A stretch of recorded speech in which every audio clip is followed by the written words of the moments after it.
Hello my lovely student, first all of you good morning and welcome back to my channel that Odisha Primary School. चलो आज आम अष्टम श्रेणी इंग्राजी बही स्टोरीज पास्ट एंड प्रेजेंट रो ए वाइज ग्रांड मदर ए विषय SGP 2 टी करिबा। आमे पूर्व SGP 1 टी को पढ़ी सारथिले आउ सेथिरे दियाइथियो कॉम्प्रिहेंशन क्वेश्चन रो आंसर गुडी को मध्ये डिस्कशन करि सारथिले। तो माने चाहिले सेही वीडियो रो लिंक हम डिस्क्रिप्शन बॉक्स रे जाई पाई परिबो। प्रथम जाई कि SGP 1 रो वीडियो टी देखो तापरे SGP 2 टी को देखिबो। देखो SGP 2 टी को मु भलो भाबरे प्रथम रीडिंग कर दउची आ एथिरे दियाइथियो सब डिफिकल्ट वर्ड को मु मध्ये नोट करची। तुम माने चाहिले तुम खाता रे लिखि परिबो। तबे देखो but troubles followed one after the other. Troubles हला असुविधा बा समस्या। A few week later the village headman had to put up a notice which was very important for everyone to read. It was from the warlord of the neighboring town who threatened to take half of land if the villagers failed to answer the 3 riddles sent by him. Eighty देखो difficult word लिखा है notice. Notice माने होची चेतावनी। आउटे हला warlord. Warlord हला सेनापति। Neighbouring हला पड़ोसी। थ्रेटेंड। थ्रेटेंड हला भयभीत करिबा भयभीत हबा।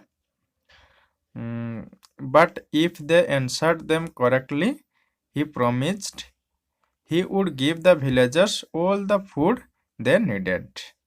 Promise हला प्रतिज्ञा करिबा। Taro quickly ran home to tell his grandmother all about the riddles as he hoped the village headman may allow her to stay in the village if she could tell the right answer. Hoped हला आशा करिबा। तापरे grandmother listen, please listen carefully. Carefully हला सतर्कता सहित। Can you tell which part of a log is close to the top and which part of closer to the root? Eighty देख लगा छि log। log होछि काठ गंडी। तारो said the old lady closed her eyes to think hard. Think hard हला गभीर भाबरे चिंता करिबा। She opened her eyes and said, float the log on water. Float हला भासिबा। The part closer to the root will sink, but the part close to the top will remain on water. Sink हला बुडी जिबा। तापर देखो तारो smiled with happiness. Smiled हला हसिबा। Happiness हला खुशी। Feeling sure that the answer was correct, he asked the second riddle. How can you make a rope of ashes? Rope हला दौड़ी, ashes हला pounce. Grandma, the grandma's forehead creased as she closed her eyes to think hard. Eighty forehead हला कपाल। crease हला कुंचित करिबा जेटा संकुचित। She opened her eyes and said, take a strong rope, pour salt all over it. Pour हला बोली दबा। Light one end of the rope, it will burn slowly. Burn हला जलिबा inch by inch, and what's left at the end is the coil of ashes. Wow, that's great. You are superb. Superb माने कौन ना चमत्कार। Grandma, so now can I ask the third riddle? Said Taro. Go ahead. Let me see if I can answer, said the grandmother with a smile. Well, this is the last one, Grandma. How can you pass the silk thread through a hollow pipe which is crooked and curved? एट देखो difficult word silk thread. Silk thread हला पशम सूता आउ हल हला फंपा क्रॉक्ड and curved अंका बंका जोटा। The grandmother gave a hearty laugh. That's easy. Take the thread, tie the leg of an ant to the thread, put some honey at one end of the pipe and push the ant from the other end. The ant is sure to crawl through for the honey at the other end. Crawl hala gurundi gurundi jiba. However crooked and curved the pipe may be. How wonderful! That's like my grandmother. Wonderful hala चमत्कार. एबे difficult word गुड़ा सब note कल तेबे चलो एबे विषयटी को बुझिबा. ओडिया रो अनुवाद करनबा कोन कहिला देखो ताले. But troubles followed one after the other. किंतु समस्या परे समस्या माड़ी आसिला. A few weeks later, किछि सप्ताह परे, the village headman had to put up a notice. ताको गाँर जे मुखिया थिला से एको सूचना देले which was very important, जोंटा कि अति गुरुत्वपूर्ण थिला for everyone, समस्त पई to read. सेटा पढ़िबा समस्त पई गुरुत्वपूर्ण थिला. It was from the warlord of the neighboring town. सेही सूचनाटी पड़ोशी सहरर मुख्य सेनापतिंकर थिला. Who threatened to take half the land if the villagers failed to answer the 3 riddles sent by him. से धमक देइथिले जे जदि ग्रामवासी माने से पठाइथिबा 3टी पहळीरो उत्तर न देई पारंती, से ढग 3टीर उत्तर न देई पारंती, ताहले तांकर जमीरो अर्धेक से नै जिवे. But if they answered them correctly, किंतु जदि सेमाने सेही पहळी 3टीर उत्तर सठिक भाबरे दियंती, he promised, से प्रतिज्ञा कले, he would give the villagers all the food they needed. से प्रतिज्ञा कले जे ग्रामवासी को जहा आवश्यक समस्त खाद्य जगाई देबे. तारो क्विकली ran home, तारो संगे संगे कोन घर को दौड़िला to tell his grandmother all about the riddles. से समस्त पहेली विषय रे ताकर से जेजमा को कहिया पई संगे संगे घर को धाइला. As he hoped the village headman may allow her to stay in the village if she could tell the right answer. ताहले तार भाबिला जे जदि ता बुढ़ीमा सठिक उत्तर देई दबो ताहले मुखिया ताको गाँ मुखिया ता बुढ़ीमा को गाँ रे रहिया पई निश्चय अनुमति दबो. सेथि पई से यहा से पहेली कथा सुनी से घर को संगे संगे दौड़िला. ग्रैंडमदर लिसन, जेजेमा सुनो, प्लीज लिसन केयरफुली, सतर्कता सहित सुनो. Can you tell which part of a log is close to top and which part is closer to the root. ताले पहेलीर प्रथम प्रश्न थिला जे तुमे कहि पारिबो कि गोटिए काठगंडीर केउ अंशटी ऊपर पार्श्वरे एवं केउ अंशटी मूल पार्श्वरे. क्लोज टू द टॉप हला ऊपर पार्श्वरे केउ अंशटी, आउ क्लोजर टू द रूट को अंशटी मूल पार्श्वर. कहि पारिबो कि तार सेट तार या तार जेजेमा को कहिला. The old lady closed her eyes to think hard. से ओल्ड लेडी किए ता से जेजेमा बुढ़ीमा आखि बंद करी गभीर भाव रे चिंता कले. सी ओपेन्ड हर आईज, तापर से तांकर आखि खोलिले एंड सेड, आउ कहिले, float the log on water. से काठगंडीटी को पानी रे भसाई दियो. The part closer to the root will sink. जो पाखटी बा काठगंडीर मूल पार्श्वर अंशटी पानी रे बुड़ी जिवो. But the part close to the top, किंतु सही अग पार्श्वटी बा अग्रभागर अंशटी will remain on water, से पानी ऊपर भासीबो. ओके, तापर नेक्स्ट देखो एटा देखि पारथो तारो एटा तारो बुढ़ीमा जेजेमा. तारो स्माइल्ड विथ हैप्पीनेस, तारो खुशीर सहित हसिला. Feeling sure that the answer was correct. कोन भाबी कि ना से भाबिला जे तारो उत्तरटी ता जेजेमा दैथियो उत्तरटी सठिक भाबी से खुशी रे हसिला आ बहुत आनंदित हैला. ही आस्क्ड द सेकेंडली, तापर से तार द्वितीय पहेलीटी पचारला. How can you make a rope of ashes grandma. तापर तार जेजेमा को पुणी पचारला जे तुमे पाउंस रे दौड़ी केमिति करि परिबो. The grandma's forehead creased as she closed her eyes to think hard. तापर ता बुढ़ी मा आखि बंद करी गभीर भाव रे चिंतामग्न हेबारु तांकर कपाळ संकुचित हो गला. सी ओपेन्ड हर आईज, तापर से तांकर आखि खोलिले एंड सेड, आउ कहिले, टेक ए स्ट्रॉन्ग रफ. गोटिए स्ट्रॉन्ग हला शक्त दौड़ी नियो. Pour salt all over it, ता ऊपरे संपूर्ण भाव रे लूण बोली दियो.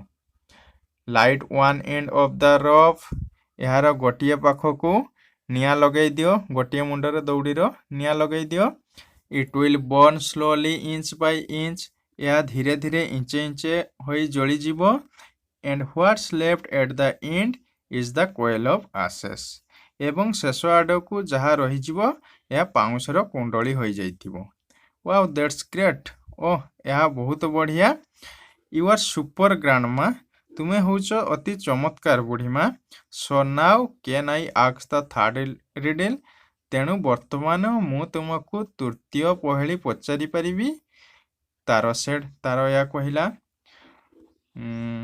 गो एहेड तार तान जजमा को पचारला जे एबे मु तुमको से तृतीय पहेलटी पचारि परिबी कि ता जजमा कहले गो एहेड आग को बढ़ अर्थात पचारि पार तांकर जजमा तार को कहले let me see if I can answer देखा जाऊ मु उत्तर दे पारछु कि नहीं सेड द ग्रांडमदर तार जजमा कहले विथ ए स्माइल हस हस मुखरे तांको मुखरे हस हस मुखरे कहले जे तुमे एबे पचारि पार मु उत्तर दे पारछु कि नहीं देखिबा वेल वेल हो ठीक अछि this is the last one grandma या होची शेष प्रश्न जजमा how can you pass the silk thread through a hollow pipe which is crooked and curved ताने शेष पहेलीटी हैला जे गोटे अंका बंका नली माध्यम तुमे पशम सूता को पुराई किपरि बाहर करि परिबो एपटे पुरै के आर पटे केमिति बाहर करिवो सेटा हैला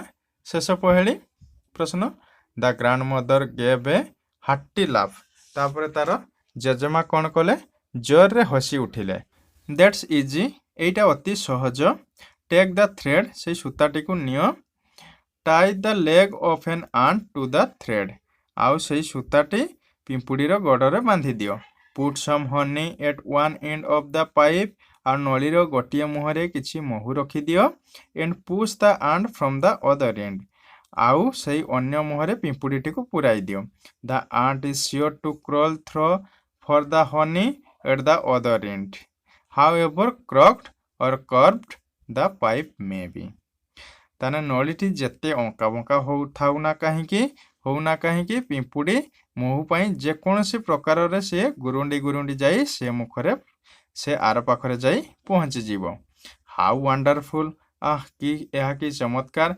दैट्स लाइक माय ग्रांडमदर सतरे मो बुढ़ी माँ केते मोहनीय यह कहीकि तार बहुत खुशी हो गला तेबे एबे विषयटी को संपूर्ण भाव बुझी पारलो तेबे एथरे दिया कॉम्प्रिहेंशन क्वेश्चन गुडी को एबे करिबा तेबे चलो देखो question number 1 what did the warlord want the villagers to do ग्रामवासी माने कोन करंतु बोली सेनापति चाहुतिले answer the warlord wanted the villagers to answer his 3 riddles से ग्रामवासी माने तांकर 3टी पहेली बा ढगर उत्तर दियंती बोली सेनापति चाहुतिले question number 2 what was the warlord's first riddle से सेनापतिंकर प्रथम ढग बा पहेली कोन थिला answer the warlord's first riddle was to know which part of a log is close to the top and which is closer to the root ताले सेनापतिंकर प्रथम पहेली थिला जे गोटे काठगंडीर कई अंशटी अग्रभाग आ कई अंशटी मूल भाग किपरि जना पड़िबो या थिला तार प्रथम riddle question number 3 what was the grandmother's answer to it यह पई जजमांकर उत्तर कोन थिला answer the grandmother suggested to float the log on water से तांकर जजमा प्रस्ताव देले जे काठगंडीटी को पानी रे भसाई दिया जाऊ the root part will sink जोटा मूल पाख थिबो सेटा बुडी जीवो and the upper part will float आ से अग्रभागटा जोटा कोन हबो भासीबो पानी रे तापर question number 4 what was the second riddle द्वितीय ढगटी कोन थिला answer the second riddle was how to make a rope of ashes द्वितीय ढगटी थिला जे किपरि पाउंसरे किपरि एक दौड़ी प्रस्तुत करा जाई परिबो एशेस हला पाउंस तापरे question number 5 what was the right answer to it यार ठीक उत्तर कोन थिला answer the answer was to pour salt over a strong rope यार उत्तर थिला जे एक मजबूत दौड़ी रे लुण बोली दिया जाऊ and to set fire to one end of the rope. ଆଉ ସେଇ ଦଉଡ଼ିର ଗୋଟିଏ ମୁଣ୍ଡରେ ନିଆଁ ଲଗାଇ ଦିଆଯାଉ। It would burn inch by inch, ଏହା ଜଳିଯିବ, ଇଞ୍ଚେ ଇଞ୍ଚେ ଲେଖା ଜଳିବ। and the coil, COIL ଏଠି, coil of ashes would be left, ଏବଂ ଶେଷରେ ପାଉଁଶର ଗୋଟିଏ ଦଉଡ଼ି ରହିଯିବ ଶେଷ ଭାଗକୁ। ଓକେ, ଏଠି COIL ଲେଖିବ, ମିଷ୍ଟେକ୍ ହେଇଯାଇଛି printing. Question number 6. What was the third riddle? ତୃତୀୟ ପହେଳିଟି କ'ଣ ଥିଲା? Answer. The third riddle was, ତୃତୀୟ ପହେଳିଟି ଥିଲା ଯେ how to pass a silk thread through a crooked and curved hollow pipe. କିପରି ଗୋଟିଏ ଅଙ୍କା ବଙ୍କା ଫମ୍ପା ନଳି ମଧ୍ୟ ଦେଇ ଗୋଟିଏ ପଶମ ସୂତାକୁ ପୁରାଯାଇ ପାରିବ। ଏହା ଥିଲା ତୃତୀୟ ପହେଳି। ତାପରେ question number 7. What was the answer? ସେଇ ଉତ୍ତରଟି କ'ଣ ଥିଲା? Answer. The answer was to tie the thread to the leg of an ant. ଉତ୍ତର ଥିଲା ଯେ ଗୋଟେ ସୂତାକୁ ପିମ୍ପୁଡ଼ିର ଗୋଡ଼ରେ ବାନ୍ଧିଦେବା। and to keep some honey at the other end. ଆଉ ସେଇ ପାଇପଟିର ଅନ୍ୟ ପାଖରେ କିଛି ମହୁକୁ ରଖିଦେବା। when the ant would be pushed into the pipe, it would definitely go to the other end with thread. ତାହେଲେ ଯେତେବେଳେ ସେଇ ପିମ୍ପୁଡ଼ିଟି ଗୋଟିଏ ଦ୍ୱାରରେ ପୁରାଇ ଦିଆଯିବ, ସେ ନିଶ୍ଚିତ ପାଇପର ଅନ୍ୟ ଭାଗକୁ ବା ଅନ୍ୟ ପ୍ରାନ୍ତକୁ ଚାଲିଯିବ। Question number 8. When the grandma listened to the riddles, ଯେତେବେଳେ ତାଙ୍କର ଜେଜେମା ସେଇ ପହେଳି ଗୁଡ଼ାକ ଶୁଣିଲେ, she kept her eyes closed for some time. Why? ସେ ତାଙ୍କର ଆଖି କିଛି ସମୟ ପାଇଁ ବନ୍ଦ ରଖୁଥିଲେ, କାହିଁକି? Answer. The grandmother closed her eyes for some times. ତାଙ୍କର ଜେଜେମା ଯିଏ, ସେ ତାଙ୍କର ଆଖି ଗୁଡ଼ାକୁ କିଛି ସମୟ ପାଇଁ ବନ୍ଦ ରଖୁଥିଲେ to think deeply. କ'ଣ ପାଇଁ? ନା ଗଭୀର ଭାବରେ ଚିନ୍ତା କରିବା ପାଇଁ। and find a suitable answer to the riddles. ଏବଂ ସେହି ପହେଳିର ଉପଯୁକ୍ତ ଉତ୍ତର ଦେବା ପାଇଁ ସେ ଗଭୀର ଭାବରେ ଚିନ୍ତା କରୁଥିଲେ, ସେଥିପାଇଁ ତାଙ୍କର ଆଖି ଗୁଡ଼ାକୁ କିଛି ସମୟ ପାଇଁ ବନ୍ଦ କରୁଥିଲେ। Question number 9. What would have happened to the people in the mountain village? ପାହାଡ଼ ନିକଟରେ ଗାଁଟିର ଲୋକମାନଙ୍କ ଅବସ୍ଥା କ'ଣ ହୋଇଥାନ୍ତା? Answer. The people in the mountain village would have lost half of their land. ଯଦି ସେଇ ପହେଳିର ଉତ୍ତର ତାଙ୍କର ଜେଜେମା ଦେଇପାରିନଥାନ୍ତେ, ତାହେଲେ ପାହାଡ଼ ନିକଟରେ ଯେଉଁ ଗାଁଟି ଥିଲା ସେଇ ଲୋକମାନଙ୍କର ଅର୍ଦ୍ଧେକ ଜମି ହରାଇଥାନ୍ତେ। Okay, thank you so much. ଜୟ ଜଗନ୍ନାଥ।